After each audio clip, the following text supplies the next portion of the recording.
Welcome, everybody, to the Culture Shock Podcast. This is your boy, Pat Bayless. I'm back in the building. Before we start this episode, though, I just want to say subscribe, and share to the YouTube channel, Culture Shock New York, Culture Shock NY.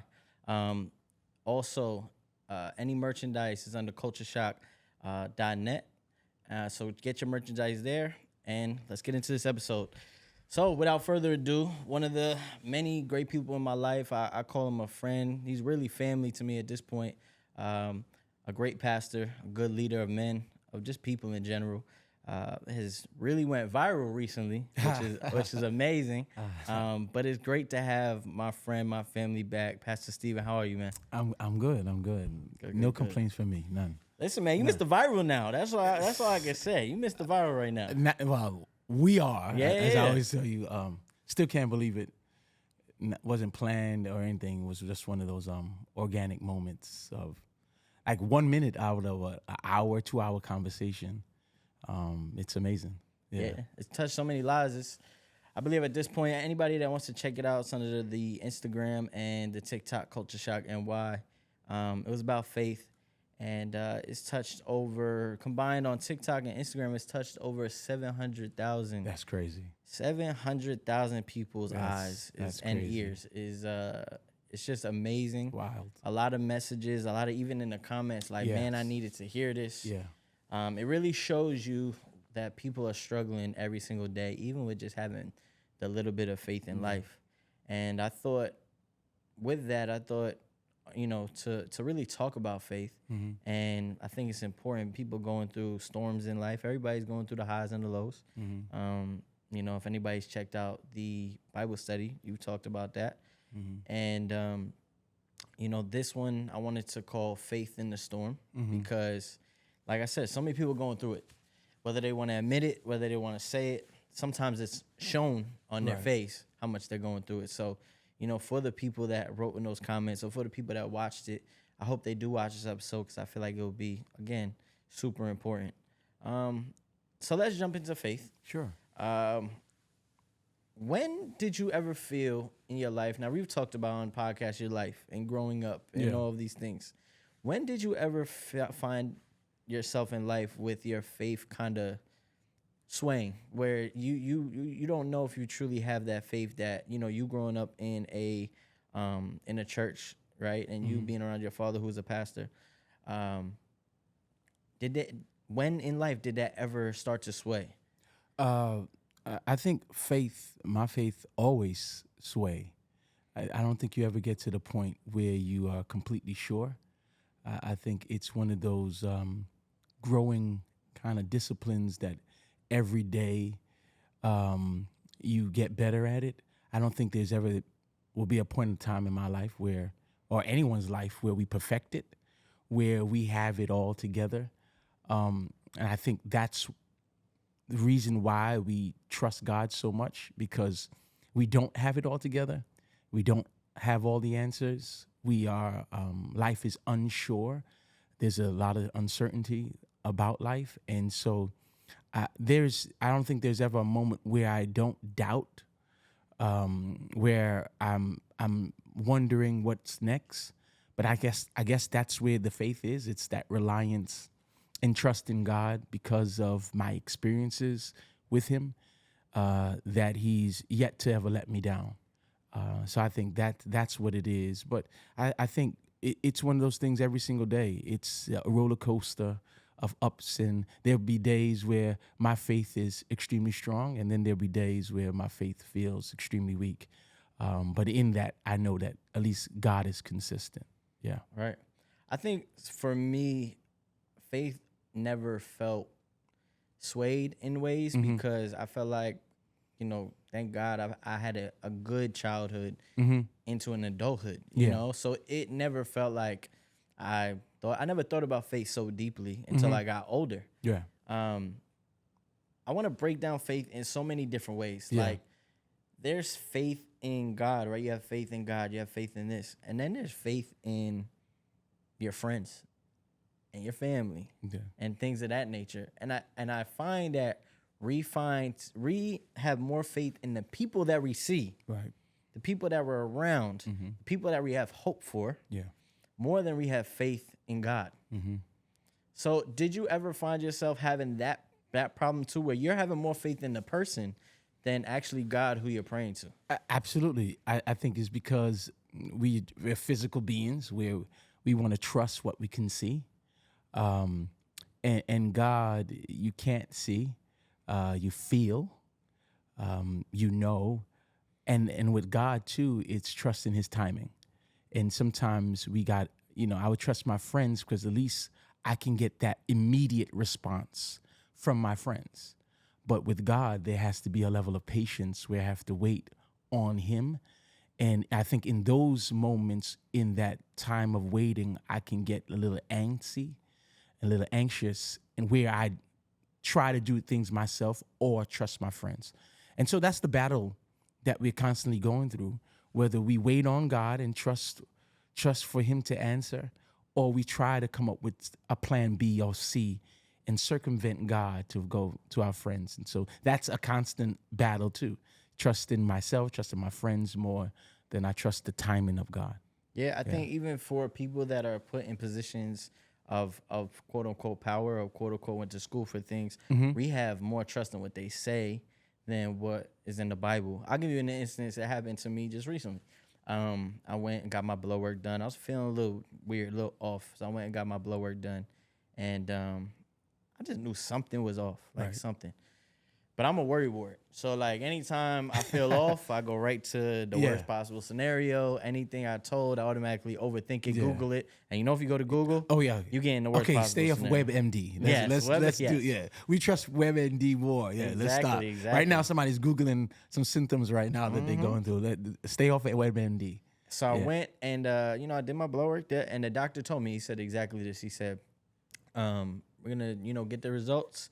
And if it's something serious, we'll call you quicker to come in, to come in faster, or I'll see you in 2 weeks and we'll just go over it. Man, I got the blood work done on Tuesday. They called me on Thursday. I answered that phone. I knew the number. I answered the phone. I'm like, hello? She's like, hey, how you doing? The doctor wants to set up an appointment. One of your levels is high. Bro, when I tell you my heart dropped from here to there. Like, and I'm like, what? And she's like, yeah, one of the levels is high. But it's not too concerning. So now I'm like, now I'm digging. Now I'm over here digging. It's high, but it's not too concerning. Yeah, okay. So I'm digging it, and she's like, no, he wants to see you back, and the date was like 2 weeks later. So I'm like, whew.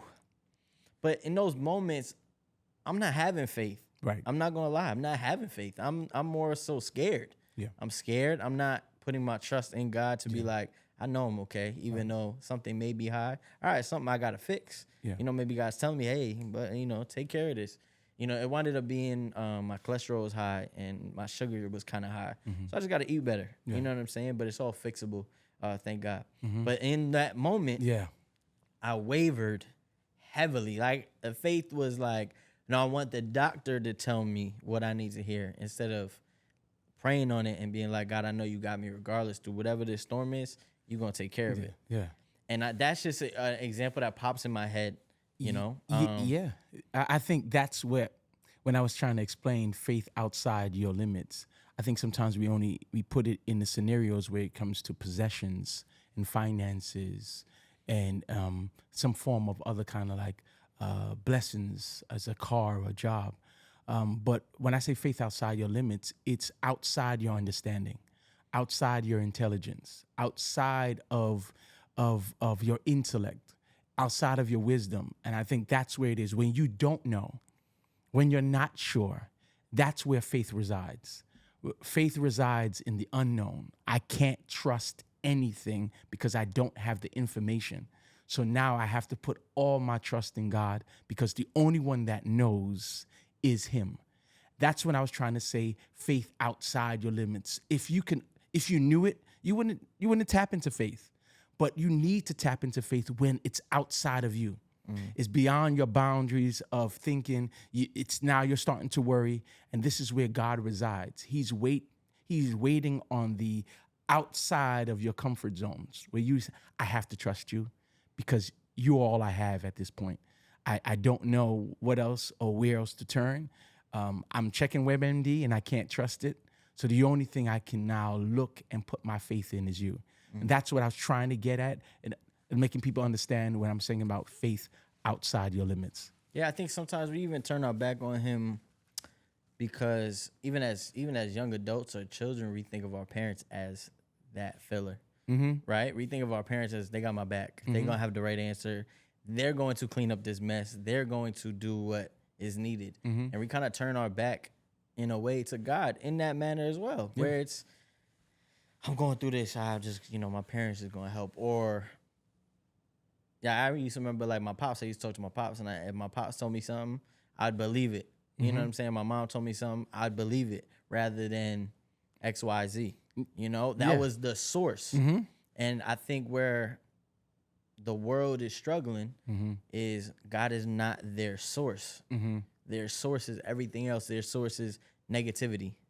Their faith is in the negative stuff that they're reading, the stuff that they're seeing on social media, or on everyday life. I mean, you go outside, man, and you come across a lot of different minded people, So I think filling that void and putting God in there is something super important to having the right faith to go forward. Yeah.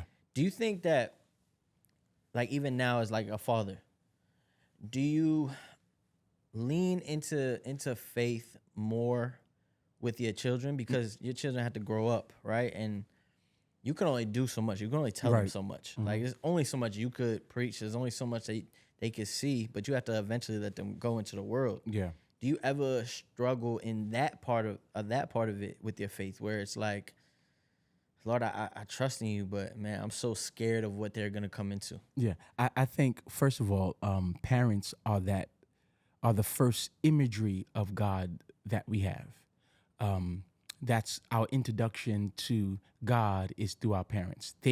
For us as children, our parents take on this God-like character where they take care of everything until we grow up. Right. Until we grow up and we become our parents of our own, or adults.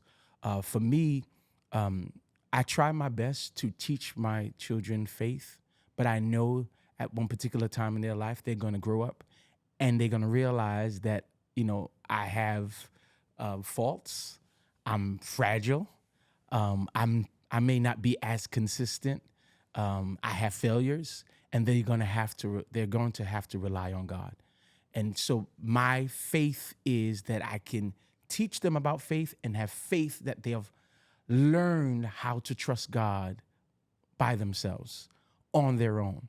And the best thing I can do is just live the life, show them an example, and pray and have faith that they will take my examples of living and apply it when they become adults. That's the only thing. That, once again, even as a parent, I got to have faith that what I've given my children, they've taken it and allow it to cultivate in their lives, so that when they do become adults, that I can watch them live out what I show them. But once again, on their end, they having faith in me as a parent, and I'm having faith in them as a child, where sometimes I'm going to have to step back and allow them, even if they have to make mistakes on their own, but allow them to go on this faith journey by themselves. That's a great point. One of the words that you said in that is failure. Yeah. Failure is a hard thing in life.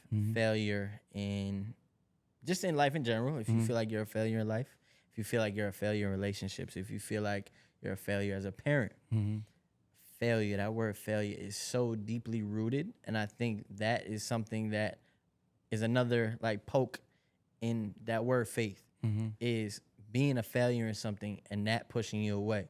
I know there's been times where I've talked about it and I've been like, I don't know if I ever want to be in another relationship because X, Y, and Z. Now that's me taking my faith out of that. Yeah. Because deep down, nobody wants to be alone. Yeah. But that's me taking my faith just completely out of it because of the failures that I've had in my past and not growing. You being a pastor and talking to a bunch of people, do you see a lot of people that feel as if they're quote unquote failures to society or in something? And do they come for you for some type of comfort? Like, how do you speak to people that feel like that? Well, one, you got to understand that failure, we will say within our church community, failure isn't final. I think people sometimes convince themselves that there isn't life after you fail. There is so much more life after that. The failure is not final. It's a lesson that we learn, and it's how you take what you pull from those lessons in when you're down. I think life shows us lessons, teaches us lessons in our successes, and it teaches us lessons in our failures. And it's for us to keep the grand perspective of this. I'm going to keep saying it. There is life after failure. There is life after failure. And it's for us, after you failed, is not to stay there. You pick yourself up, you gain the information that you can from that, and you apply that to, okay, I tried that, it didn't work, let me avoid that. Sometimes the only way we can learn is through failure. Like, no matter how much advice somebody could give you, you have to experience. It's one of those things where your mother say, don't touch the stove, right? Because it's hot. And she say, don't touch the stove, don't touch the stove. And the child touches the stove. And through that lesson of being burned, they know now, stay away from that. And so I think for all of us, it's about a perspective. Like, this is showing you that through what you've been through, okay, let's not try this again. The next time around, if I'm given the opportunity, I won't do this. The next time around, if I'm given the opportunity, I won't do this. And that's what God does. He resets our lives, gives us opportunity. Okay, let's correct where we went wrong. And once again, failure is never final. How would you say God describes in the Bible the word faith? Like, how does he try to teach it in the Bible for people to really understand through him? Mm-hmm. Well, it says, now faith is the substance of things hoped for. Provides evidence. Faith is giving you proof even when you don't see it, because you trust. Faith is a matter of trusting God. That my expectation is, although I don't see it, have it, feel it, see it, that God is going to come through somehow. So it's more, I trust him. It's him. My expectations, he's proven himself over and over and over again. And I guess my experiences with him is what informs me. God is going to come through. Right. God is going to come through. I know I may not be sure, but I know God will come through for me. And I think that's what it is. God pushes that. Have faith in me. Trust me. And it's that question, have I ever let you down before? And my response is, no, you haven't. So then, therefore, since he hasn't, I can trust him and have faith. Yeah, and again, I go back to something I said earlier. It's so interesting that most people would say, you have failed me. God, you failed me. I didn't get the job when I wanted. Mm-hmm. I didn't get the car when I wanted. I didn't get the girl I always dreamed of having. It didn't go at my pace. I'm 30 years old, and what I want to be at 22 never came true. Right. This idea of that, and then you have people that are in and it's not to knock them, and this like I said, this is not to knock people, but it's something that is very visible. You have people that are in a relationship, man and female, in a relationship, and it's toxic for 7 years, but they still have the faith to never turn their back completely on that person. And I think that is really what people don't really look at. Because I've been there. I'll be honest. I've been there and been like, I'll still figure it out. Yeah. I know it's dead. I'm just beating a dead horse. Like, I'm just beating a dead horse. Right. And then I've also had the moments where I've turned my back and been like, nah, God, like, yeah, I feel like that's the right person. Yeah. Or I feel you like, let me down, God. Yeah, like, yeah.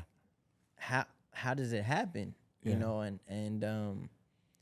it's tough. You know, even like, you know, losing somebody, like obviously losing my dad. You try to think, how do you have faith in that process? Yeah. That process of, I don't know, you know? And I'll never forget that night when it happened, everybody was crying, everybody was upset, everybody was holding each other. I couldn't cry. I'm not a big crier as it is, but I couldn't cry. But there was like a spirit inside of me that was like telling me to be positive, keep the faith. But I still sometimes would question myself, how am I keeping this faith when sometimes I'm weary? Yeah. in that moment. I'm like, I still don't get it, but I understand that everything happens for a reason. Yeah. And that is where I feel like worldly ideas and the Bible kind of clash. Would I be right by saying that? For going through moments where you believe that God let you down, Yeah. that based on your expectations of how you foresee life, it doesn't pan out to the way you thought. We all go through that. There are many times where we can feel as if God let us down, that the journey that we're on, the results that we have, we lost a loved one, the relationship doesn't work, the job we get laid off from, marriage ends in divorce. There's many different examples of all of us going through some form of traumas and failures where we say, okay, where are you, God? And I think what God shows us that he's in all of that. He's within all of that, and he can handle that kind of conversation. I think even in those moments, God is God enough to handle our disappointments where we say, God, you let me down. God, you fail me. I think in those moments, we still got to tell God that too. That's the conversation we still have to have, even in our prayers, where we tell God, Lord, you let me down. I don't feel it. And the Bible is filled with people who struggled with their relationship with God, where they feel that he let them down. And in that, God is still there. Like he promised that he'll still be there, even in moments where life doesn't work out for us, God will still be there for us. And so, yeah, I think all of us go through moments where we say, man, God, this is not the result that I wanted. This is not what I expected. I did not foresee this. I had grand visions and plans. And it's one of those things, the mysteries where, once again, all we can do is rely on him.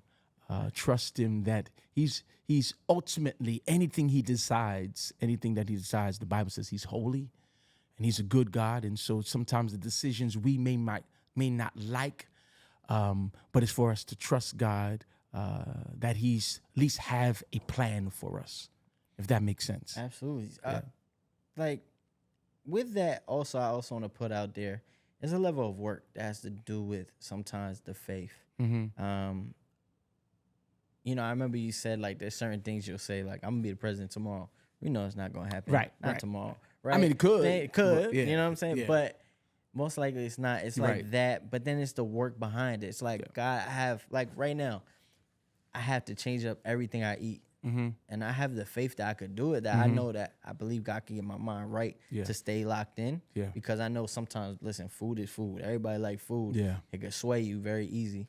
But I have to put the work in. I can't just say, I have faith that, God, you're going to change me. And then sit there. At least that's not how I feel. I feel like I still have to put that work in. And I feel like certain people probably go through problems in life and have faith that they want to come out on the other side, but don't want to put in the work. I think you've nailed it, that people love saying, I have faith, and they have faith as if it's some kind of jewelry that we can pick up, put down, and flash and put on anytime we want to. And we forget that faith is not merely just a noun. Faith is a verb. Like, faith requires action. And so even with the last time when we talk about, what I said as far as stepping outside your limits, I'm glad people understood the explanation and what it means. But really what I was trying to do is encourage movement. Faith requires movement and actions. And I'm hoping that since the last time we spoke, that whoever that person was, that business owner, that one to write a book, start their podcast or write a song, I'm praying that that person used that meaning and explanation of faith and actually took that step. Without the actions of faith, you got to put work behind it. It's one thing to say that you're going to do it. It's another thing to actually do it. Faith requires work. Faith requires actions. Faith requires movement. It's great to think it, but you have to do it. You have to do it. It's an action. Faith is an action. Absolutely. I think, and that's the thing is staying dedicated to what you really want to do and change. I was proud I had Zach on here, and I was proud, just to see his development in the Word of God. Like, I mean, when me and you did the episode with him a long time ago, Right. when it was us three, he had a lot of questions, and you could tell it was kind of like half in, half out, and he had to go through something, a failure moment, but it, in a way, strengthened his faith. Yeah. And to see where he's taking that leap now, to where he's reading scriptures, to where he's even on a podcast reading scriptures to people, or it's an amazing thing what sometimes failure can bring out of people. He's putting the work in. I think, not to cut you off. No, you good. I think that's what it is. That he did not sit and sulk in his loss. I would say lesson more than loss. I guess is a matter of how we frame it. For me, the glass is always half full, more than it is half empty. And for me, it's even in what some may class as a loss, I see as lessons learned. And for him, he may now look back on this 10 years later, retrospectively, and say, that was the best thing to ever happen to me as far as my development. And that we can learn so much in our losses, sometimes more than our successes. Sometimes we can get a little arrogant, right? In our successes, Of course. we have it all together, and we don't take the time to self-assess. And losses, sometimes, the valley moments, I think we spoke about that. Valley moments is times of reflection. And I think it's necessary for anyone to remain successful. You need moments of self-assessment to see where you are, and self-reflection for your development. And sometimes the only time that can happen is after a loss. Something significant was taken away from you, where you get now to sit down. Sometimes we just need to sit our behinds down. And just take a break and take in all of that we don't get the opportunity to do when we are on the mountain. When we're riding high, everybody's patting us on the back. Everybody's around us. Everyone is cheering for us. Sometimes we need that quiet time in a moment of loss for reflection, a moment of self-assessment, reassessment, and we can see so much development. I'm sure people have. There's more lessons in our losses than we could take from our successes, if we want to be honest. Absolutely. I think the last 5 years, to be honest, last 5 years have been the most impactful years of my life. I used to always look back and say, man, I loved being 23, 24. That was the funnest time of my life. Yeah. The last 5 years has been a lot of loss, but a lot of lessons. And the first time in my life that I've had to really sit down. Sit your behind down. Sitting down, not having anything. Like, I have going through certain personal things with people, really had my faith questioned. It was a lot, and finding therapy and finding the Lord and figuring all those things out, and really, again, sitting down and it's quiet. Yeah. It's quiet. There's maybe nobody to talk to, but you got to figure it out, and you sit in your thoughts.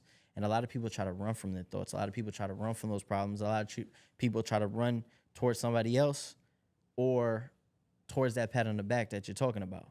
And with me, I was able to sit down, really speak to God, really speak to myself, and say, man, you got some issues. Yeah. You got some issues that you need to figure out. You got some things that you really need to change. And I'm nowhere near where I want to be, but the clear mind and the calmness that I have to me now compared to 2020, for instance, is completely different. I know people are going to hate me talking about this because I talk about it a lot, especially recent on my podcast, but being alone is a beautiful thing. I think people misunderstand that. For why would you just want to be alone? Being alone teaches you the most. Yeah. Being single teaches you the most. Yeah. Man, a couple years ago, if something that happened to me the other day, which I'm going to explain in a second, I would have automatically been in my head, been writing, been doing all these things, would have had this flow of emotion that I wouldn't have been able to control. what happened to me the other day was me and you have spoke about it. I was in a relationship that I cared about deeply that didn't go the way I wanted it to go. That person somehow, and I would always tell my therapist this, I would always say, man, I don't care to want to be in a relationship. I would love to be a friend one day, and I would love for them to see my growth as a human. Right. All of a sudden, I'm driving home, and I get a notification, XYZ liked your video. I'm thinking nothing of it because, especially TikTok right now, because of all the clips, it's going crazy. So I'm seeing this name a lot. Right, it's not, that person. So I click it and I see the person's face. Man, my heart, dun, dun, dun, dun, dun, dun, dun, running. And then the clip was actually about her. But it was a clip about explaining pretty much you have to just figure it out when those emotions come. You know, you're not going to be perfect. Right. You have scars, but you continue to grow. And you hope for their best and they hope for your best. So the fact, to me, I felt calm in that moment to be like, you know what? I'm thankful that she saw that. I'm hoping that she took from it what I wanted her to take from it. Yeah. And I have faith that down the line, maybe one day I could have that closure conversation that I never got to have. Yeah. And in that, I never had that faith. I always thought it was dead and it would just never be anything. And it still could never happen. Right. But my faith is, it's definitely gotten stronger in those moments. And like I said, I felt that emotion, that heartthrob, but I was able to be like, all right, we good. I think people have to understand the difference between being alone and being lonely. Yes. I think there's drastically two different things. Sometimes people are alone and they take that as being lonely. You know, loneliness is completely different than being alone. That we all should embrace times of being alone. Because you don't have them a lot. It is time for self-assessment, for you to sit down and just pause. One of the things, about, we don't want to go back to the pandemic, but one of the blessings out of it, outside of all the other things, and I don't want anyone to take this and clip this up and say he said the pandemic was a blessing. It was the moment that we can all get to pause. It was a moment of reflection where the world stopped. And it caused us all to sit down and reevaluate if we even like the jobs that we were at. Because some of us are just going, doing the same thing, and we got caught in the habit of doing the same things every single day. Now the world stopped. Everyone stayed home. And now you had to, do I even love what I was doing? Is this person, some people were with people, and they just kept going. Now they stopped and had to be alone with that person. And they wonder, you was always like this? You know, I know so many different couples that were married and they got divorced during the pandemic because they started to really see who that person was. But because of their schedules and everybody was busy, they realized, man, you're not the person that I thought you were. Now I'm getting to really see and know you. I've been so busy that I didn't see who you are. Now I'm seeing who you are and I don't like it. And many people changed their careers, changed their friends, because now when we got the time to stop and pause and assess and reevaluate life, we seen what was important to us. And I think everyone needs moments of, even when you're in a relationship, you still need moments of being alone. I agree. Understand, I'm not saying lonely, because you should not be lonely in a relationship with somebody, but I think you do need to embrace your alone time, even when you're with someone, because that time makes you a better person, where you need to talk to you about you and you to hear your own thoughts versus hearing somebody else's opinion. You need to hear what you have to say about yourself, because your opinion does truly matters. And so for somebody out there that hearing you say that you embrace your alone time, again, you embrace being alone. You didn't embrace being lonely. Mm-hmm. It's completely different things. It's funny that you say that, because there will be moments where I'm like, dang, I hate being alone. And then I'm reminded that's lonely. You're not lonely. Yeah, that's like when I'm like yeah, missing out on, I want to be in a relationship, XYZ. In those moments, it's loneliness. Like that's just loneliness in that not having that companionship.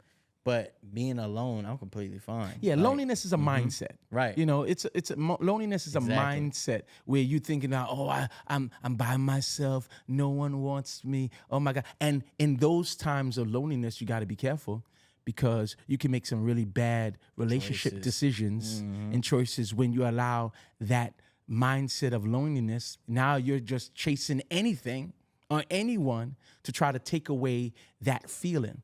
And so I think we have to understand the difference between loneliness.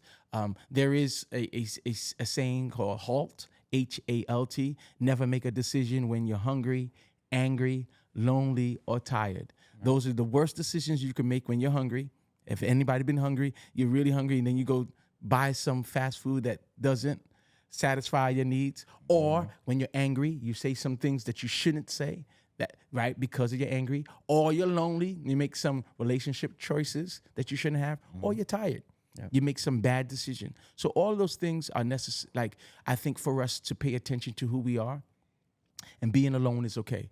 I mean, Jesus spent more. He would periodically always say, you know what? I need some time alone. If Jesus needed it, we need it too. Absolutely. Yeah. Absolutely. And again, I always appreciate you being here, man, because this is always, it's always knowledge, man. It's always something that is super important. And like what you said, loneliness and being alone, the differences in faith, and there's just so many things that people could take in this is what, 37 minutes, in a 37-minute podcast, man. This is so important. Like I've been telling you, you need to start your own, man. Eventually, you need to start your own, man. I really do pray, maybe, and hope, and I really do pray and hope, because, man, I mean, obviously you're a pastor, so you already know, but you have such a voice in this world that is so important, and you know that, and we all know that it's very important, and God just bless you, man, as a vessel, as a person, a man of God, man. I'm just thankful for you every single day, for real. I appreciate that. Always. And you're making me blush. Stop. Nah, for real. It's really, really important. So, I really hope everybody does take this episode, watch it through, watch it fully. We're at the end right now, but I always want to give the pastor flowers. He deserves it. Okay, all right. You do. I know you don't like it. Yeah, but let's fast forward this. Let's fast forward through this. Exactly. Yeah. But Pastor, for anybody that lives in New York, in the Brooklyn area especially, where can they go? Where is your church? Because I know people have asked me, and I've questioned in comments like, where does he preach at? So I want you, just before we get out of here, to tell everybody where they need to find you at. So right now, again, my church is being renovated, so I'm preaching out of a school, PS 219, 1060 Clarkson Avenue in Brooklyn. So that's where we are every single Sunday for about 2 hours. We try not to be there too long. But again, I think I just try to make the word as applicable as it can, because it can be very difficult sometimes depending on the version that you read. And this is a journey. I think the biggest thing that I strive for is not getting too frustrated with yourself in life. Learn to get up and keep striving. Don't stop. I always say, you're gonna hear me say this a lot, there's a lot of life left. I think sometimes we really believe that after some mistakes that we make, that life is over. Yep. It's not. It's not over, especially not with God. God never gives up on you. He never, and he can't love you any more than he does right now.